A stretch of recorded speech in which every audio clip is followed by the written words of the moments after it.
É assim que os prisioneiros vivem em uma das piores prisões do mundo. E essa é apenas uma das várias prisões extremamente violentas e perigosas que existem por aí. Nelas rolam presos sendo decapitados, desmembrados e até casos de canibalismo. E é isso que vamos mostrar para vocês no vídeo de hoje. As 10 prisões mais perigosas do mundo.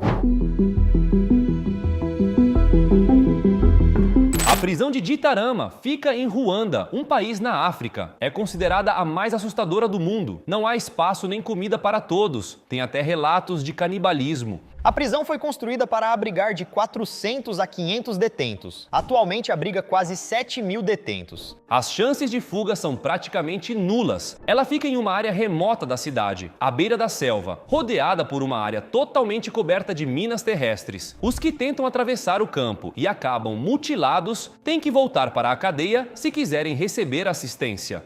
A prisão não tem camas. Alguns dormem em tábuas de madeira e outros amontoados no chão. O espaço é tão pequeno que os prisioneiros precisam ficar de pé ou se revezar para descansar. Muitas pessoas chegam até a perder as pernas por fadiga, inflamação e infecções. Os presos são colocados quase amontoados, uns sobre os outros, no chão ou paredes. Não tem como andar sem esbarrar ou pisar nos outros. A prisão é simplesmente pequena demais para a quantidade de pessoas que abriga. Até o ar é um recurso escasso. Muitos presos chegam a falecer sufocados, incapazes de respirar. Muitos sofrem com tímpanos estourados, mordidas causadas por outros presos, apodrecimento dos pés por ficarem descalços nas condições insalubres do piso. Os presos vivem em situação completamente insalubre e em total isolamento. Os guardas não entram na prisão e raramente alguém entra lá dentro. Água e alimentos são deixados no portão de entrada, uma vez por semana. Os presos distribuem esses itens entre si.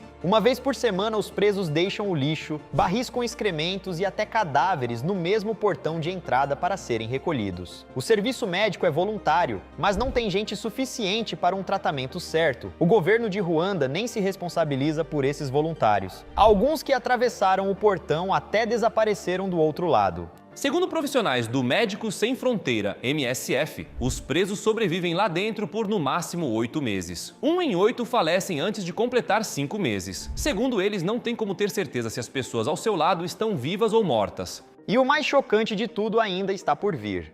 Pela falta de comida, os presos de Gitarama praticam canibalismo. Eles tiram a vida de outros presos para poderem comer sua carne e sobreviver.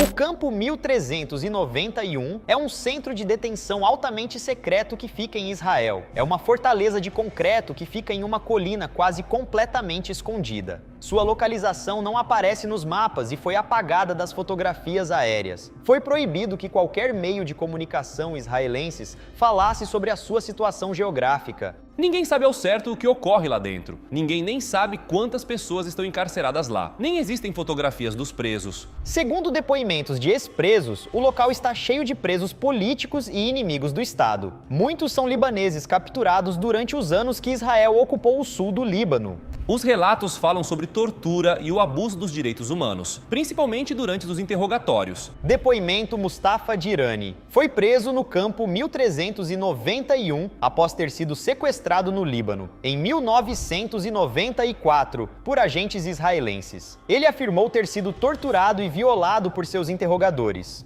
Depoimento Bashar Jadallah. É um empresário de 50 anos que conseguiu ser solto do presídio. Disse que não fora espancado ou fisicamente torturado por causa da idade, mas passou meses incomunicável, totalmente isolado, sem ver nem os carcereiros. Vivia em uma minúscula cela de 2 metros, sem janelas e pintada de preto. A cela era apenas iluminada por uma lâmpada bem fraca. Não podia contratar um advogado e nem ver outros presos. Quando saia da cela para interrogatório ou enfermaria, por exemplo, não podia ver absolutamente nada. Obrigavam ele a colocar uns óculos opacos que cobriam totalmente seus olhos. Só podia tirar os óculos quando estivesse dentro da cela novamente. Relatos de outros presos. Dizem que dormiram em colchões úmidos e podres, tinham baldes para fazer suas necessidades, mas raramente eram esvaziados. À noite, às vezes, os carcereiros ligavam o ar-condicionado para os fazer tremer de frio. Depoimento Leah Tsemel. É uma advogada israelense especializada em defender palestinos. Segundo ela, quem entrar nessa prisão pode desaparecer literalmente para sempre.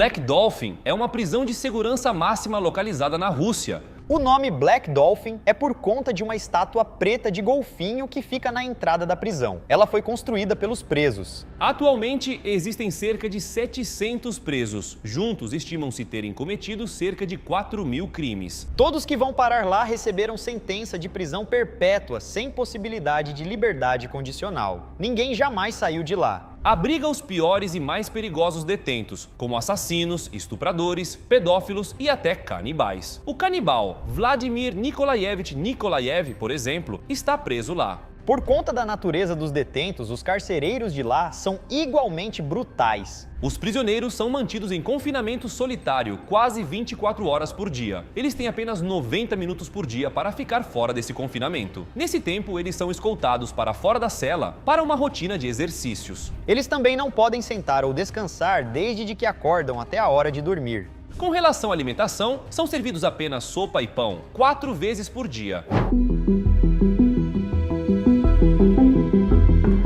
Pena Ciudad Barrios é uma prisão que fica em El Salvador, na América Central. Foi construída para abrigar 800 presos. Atualmente abriga cerca de 2.500. Foi criada para manter os membros da gangue Mara Salvatrucha, MS-13, fora da sociedade. A gangue surgiu em Los Angeles durante os anos 1980. Foi formada por imigrantes que fugiram da brutal guerra civil de El Salvador. Se tornou uma das organizações criminosas mais temidas do mundo. Atualmente, a prisão abriga traficantes de armas e drogas, assassinos e membros de outras gangues. Sempre tem muitos episódios de violência entre os membros das gangues. Isso deixa várias pessoas mortas, incluindo os guardas do presídio. A situação é tão feia que nem a polícia fica dentro das instalações da prisão. Eles só ficam nas imediações do lugar e evitam interferir nos problemas internos dos presos. Os presidiários são administrados pelos representantes da máfia.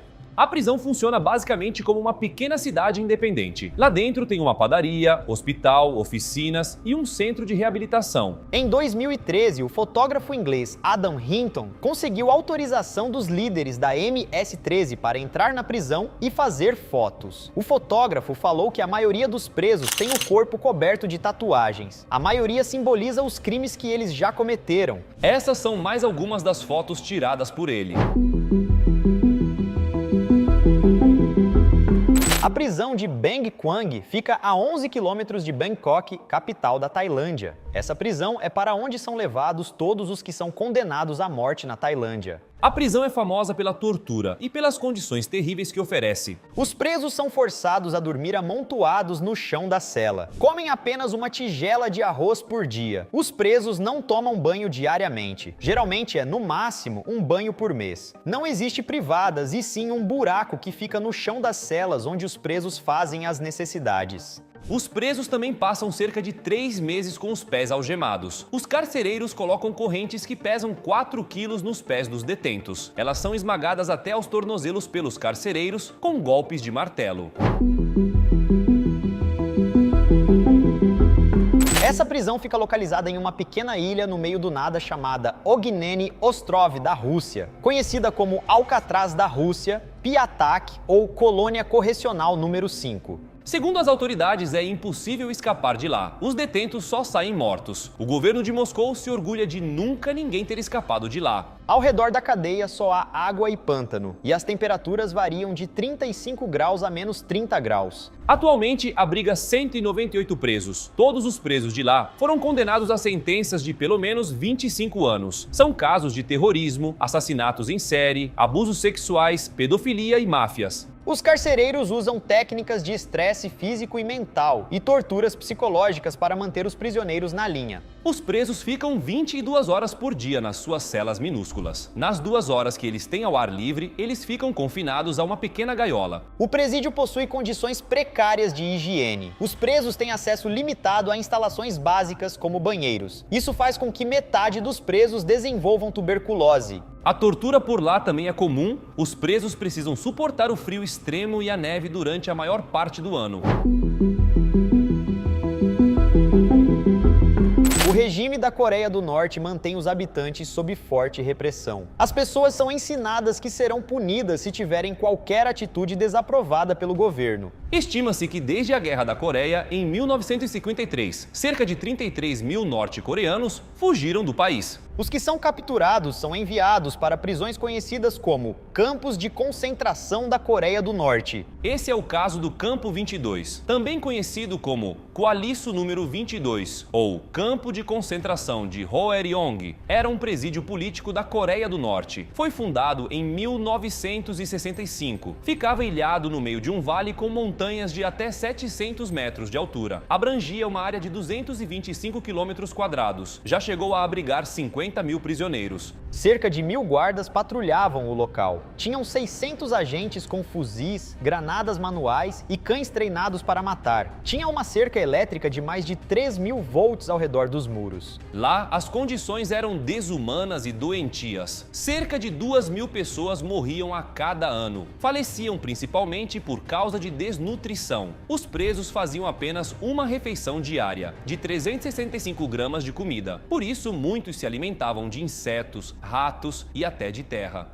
As mulheres sofriam abusos sexuais frequentemente e eram assassinadas se ficassem grávidas. Alguns métodos de tortura usados: deixar o prisioneiro em um tanque cheio de água até o nariz por 24 horas, colocar em um quarto caixa, sem espaço para sentar ou agachar, por até uma semana, fazer o preso ficar ajoelhado com uma barra de madeira perto dos joelhos para impedir a circulação sanguínea. A maioria nem conseguia mais andar depois disso e acabavam morrendo. Também eram feitos experimentos humanos com câmaras de gás e cirurgias estranhas por médicos em formação. Acredita-se que as atividades do Campo 22 foram encerradas em 2012. Imagens de satélite mostraram o local com algumas torres demolidas e outras que parecessem operacionais. O presídio de Palmira ficava localizado no meio do deserto, também conhecido como Prisão de Tadmor. Era uma das prisões do regime sírio. Era usada para prender quem se opunha ao regime sírio de Bashar Hafez al-Assad. Os presos denunciaram duras condições de sobrevivência, torturas, violações de direitos humanos e execuções. Em 27 de junho de 1980, o presídio sofreu um massacre patrocinado pelo Estado. Na época, o presidente do país, Hafez al-Assad, foi vítima de tentativa de assassinato. No dia seguinte, seu irmão ordenou a matança de todos os presos no local. Pelo menos 1.000 pessoas perderam suas vidas. Em 2015, a cidade caiu na mão do grupo terrorista Estado Islâmico. Nisso, o regime sírio transferiu os detentos. Pouco depois, o grupo terrorista explodiu o presídio sírio. Depois disso, o grupo terrorista divulgou as horríveis condições dentro da prisão. As fotos foram divulgadas como forma de propaganda para o grupo extremista, mas serviram para revelar o tratamento dado aos condenados do país. Os presos ficavam em compartimentos fechados, sem janelas e cheios de mofo. Eles não tinham acesso à luz e camas. Tinham que fazer suas necessidades em um buraco no chão. O presídio não tinha nenhum tipo de aquecimento, mesmo que o país tenha condições extremas no inverno. Também conhecida como Prisão Nacional de Maracaibo, já foi considerada uma das prisões mais violentas do mundo. Foi construída para abrigar 700 presos. No momento do seu fechamento, em 2013, abrigava 3.700 presos. A prisão estava extremamente superlotada. Quase 200 pessoas eram filhos dos presidiários. Além de ser superlotada, é um lugar onde violência e estupro eram comuns. O incidente mais famoso aconteceu em 3 de janeiro de 1994. Uma gangue iniciou um incêndio. Nisso, eles atiraram e esfaquearam pessoas que tentavam escapar do incêndio. 150 pessoas foram mortas. Este motim era citado como um dos incidentes prisionais mais mortíferos na época. Isso chamou a atenção internacional para as más condições das prisões venezuelanas. Foi fechada em 2013 após um motim que custou a vida a 16 presos. Alguns foram desmembrados e decapitados. Na época, o governo alegou que guardas corruptos estavam contrabandeando armas, e isso contribuiu para a violência no presídio. Nisso, a prisão foi fechada. Por último, é claro, não podíamos deixar de falar do Carandiru. O real nome da prisão é Casa de Detenção de São Paulo. foi construída em 1920, mas só foi entregue para inauguração em 1956. Ela foi projetada para atender às novas regulamentações do Código Penal do Brasil. No auge, o Carandiru tinha 8.000 presos com apenas 1.000 carcereiros. As condições dentro da prisão eram realmente horríveis. Durante os 46 anos de existência, mais de 1.300 pessoas morreram dentro do presídio. A maioria por causa dos maus tratos e das péssimas condições de vida. Foi alvo de um dos maiores massacres da história do sistema judiciário do Brasil, conhecido como Massacre do Carandiru. Aconteceu em 2 de outubro de 1992. Aconteceu uma revolta, rebelião dos presos. Os carcereiros não conseguiam controlar a situação. Então a polícia militar foi enviada para o local. Eles não fizeram nenhuma questão de negociar com os presos. Ao invés disso, eles simplesmente saíram atirando nos presos e fizeram uma chacina. 111 prisioneiros faleceram. Dentre eles, 102 foram baleados pela polícia. As outras 9 vítimas foram esfaqueadas e assassinadas por outros prisioneiros antes da polícia chegar. O Carandiru só foi desativado em 9 de dezembro de 2002, quando alguns pavilhões foram demolidos. Ao longo dos anos, os outros pavilhões foram reformados e transformados em centros culturais, tecnológicos, entre outros. Bom, galera, esse foi o vídeo de hoje. Espero que vocês tenham gostado. Se inscreve no canal. Isso é tudo, pessoal. Valeu!